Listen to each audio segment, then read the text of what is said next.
नमस्कार प्रिय भक्तगण, मैं आपको सुनाने जा रही हूँ बुधवार व्रत कथा। आप सभी भक्तगण इस कथा को बड़े ही प्रेम पूर्वक और श्रद्धा भाव से सुनिए।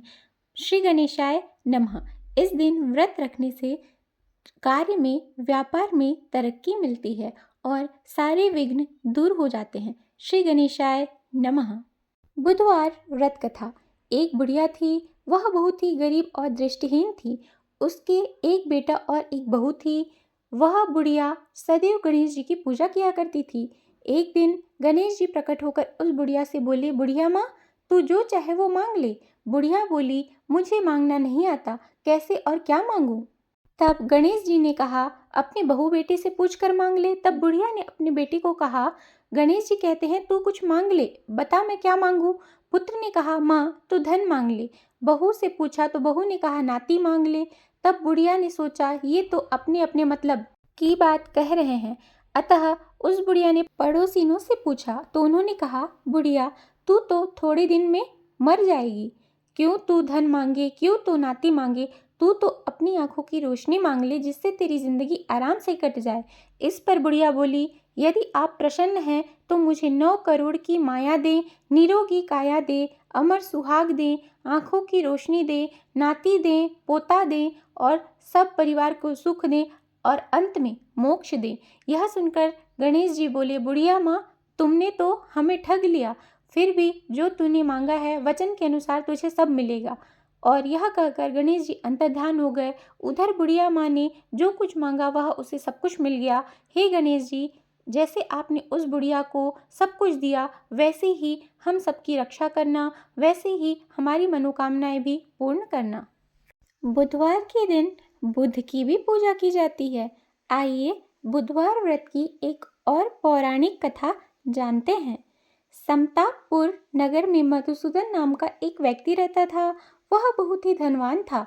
मधुसूदन का विवाह बलरामपुर नगर की सुंदर लड़की संगीता से हुआ था। एक बार मधुसूदन अपनी पत्नी को लेने बुधवार के दिन बलरामपुर गया।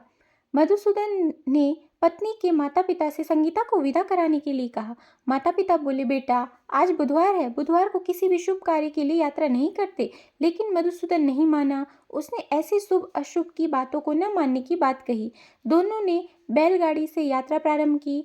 2 कोस की यात्रा के बाद उसकी गाड़ी का एक पहिया टूट गया। वहां से दोनों ने पैदल ही यात्रा शुरू की। रास्ते में संगीता को प्यास लगी। मधुसूदन उसे एक पेड़ के नीचे बैठाकर जल लेने चला गया। थोड़ी देर बाद जब मधुसूदन कहीं से जल लेकर वापस आया तो वह बुरी तरह हैरान हो उठा, क्योंकि उसकी पत्नी के पास उसी की ही शक्ल सूरत का एक दूसरा व्यक्ति बैठा था। संगीता भी मधुसूदन को देखकर हैरान रह गई। वह दोनों में कोई अंतर नहीं कर पाई। मधुसूदन ने उस व्यक्ति से पूछा, तुम कौन हो और मेरी पत्नी के पास क्यों बैठे हो? मधुसूदन की बात सुनकर उस व्यक्ति ने कहा, अरे भाई, यह मेरी पत्नी संगीता है। मैं अपनी पत्नी को ससुराल से विदा कर लाया हूँ। लेकिन तुम कौन हो जो मुझसे ऐसा प्रश्न कर रहे हो? मधुसूदन ने कहा, तुम जरूर कोई चोर या ठग हो। यह मेरी पत्नी संगीता है। मैं इसे पेड़ के नीचे बैठा कर जल लेने गया था। इस पर उस व्यक्ति ने कहा, अरे भाई, झूठ तो तू बोल रहा है।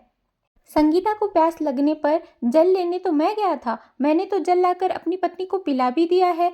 अब तुम चुपचाप यहाँ से चलते बनो, नहीं तो किसी सिपाही को बुलाकर तुम्हें पकड़वा दूंगा। दोनों एक दूसरे से लड़ने लगे। उन्हें देखते लड़ते हुए बहुत से लोग वहां एकत्र हो गए। नगर के कुछ सिपाही भी वहां आ गए। सिपाही ने उन दोनों को पकड़कर राजा के पास ले गए। सारी कहानी सुनकर राजा भी कोई निर्णय नहीं कर पाया।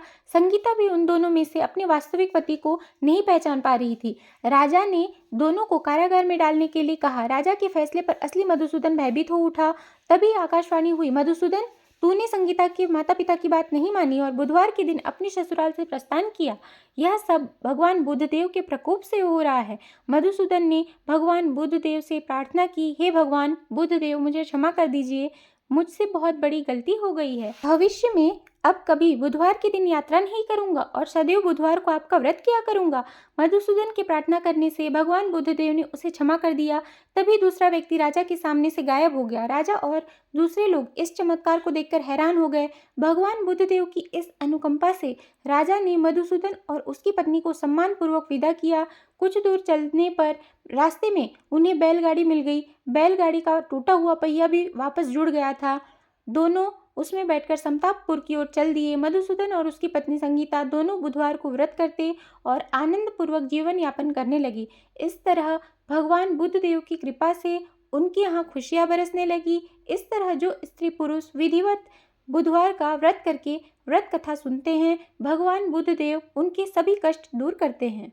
बुधवार व्रत करने से व्यक्ति की बुद्धि और ज्ञान में वृद्धि होती है। यह विद्यार्थियों और उन लोगों के लिए विशेष रूप से लाभदायक है जो सीखने और ज्ञान अर्जित करने के लिए क्षेत्र में सफल होना चाहते हैं। बुध ग्रह का संबंध व्यापार और वाणिज्य से भी है। माना जाता है कि बुधवार का व्रत करने से व्यापार में सफलता मिलती है और धन लाभ होता है। बोलो गणेश जी की जय।